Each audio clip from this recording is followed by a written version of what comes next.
ఇగ ఓసారి మన ఇంట్లో వంటలే గాదు, పక్కింట్ల వంటలు, పక్క రాష్ట్రంలో వంటలు, వీలైతే పక్క దేశంలో వంటలు గూడా యేసుకోవాలి గదా! ఇగో గియాలైతే మా అమ్మ గుజరాతీ స్పెషల్ పాతర యేసి చూపిస్తుంది. ఇగ శామకూరాకులు ఇంట్లోనే పెరిగినయన్నట్టు ఎప్పుడు పొట్లాలైనా ఏదైనా వెరైటీ చేద్దామా ఇట్లా చేసింది. శనగపిండిని నలుసుకున్న ఓమ, అల్లం ఎల్లిగడ్డ, ఉప్పు, పసుపు, కారము ఏసి మంచిగా 2 చెంచాల నిమ్మరసం గూడా ఏస్తామంటే మధ్య మధ్యలో పుల్ల పుల్ల తగిలితే మంచిగుంటది. ఇగ నీళ్ళు పోసి మనం బజ్జీల పిండి కంటే జర్ర చిక్కగా తడుపుకోవాలి. ఇగ కడిగి పెట్టుకున్న ఇవి ఉంటాయి గదా! మనకు తామరాకులనొచ్చింది చూడు నీకు అట్లనే ఉంటది గదా! శామకూర ఆకుల్ని మంచిగా ఒకదాని మీద ఒకటి యేసుకొని ఒక 4, 5 ఆకులేసేసి ఒక్కట్ల సుట్టేసి ఆవిరికి ఉడికించుకోవాలన్నట్టు.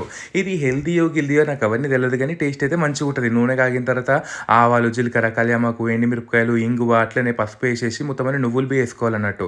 అది గోలంగానే ఇది సల్లగావాలి ఫస్ట్ ఆఫ్ ఆల్. ఉడికిన తర్వాత మంచిగా సల్లగయిపోయిన తర్వాత ముక్కలు ముక్కలు కోసేసుకొని చూస్తుర్రు కదా! మంచిగా ఇట్లా లేయర్ వస్తది. మీరు ఎన్ని లేయర్‌లు పెట్టుకుంటే అన్ని లేయర్‌లు వస్తదన్నట్టు.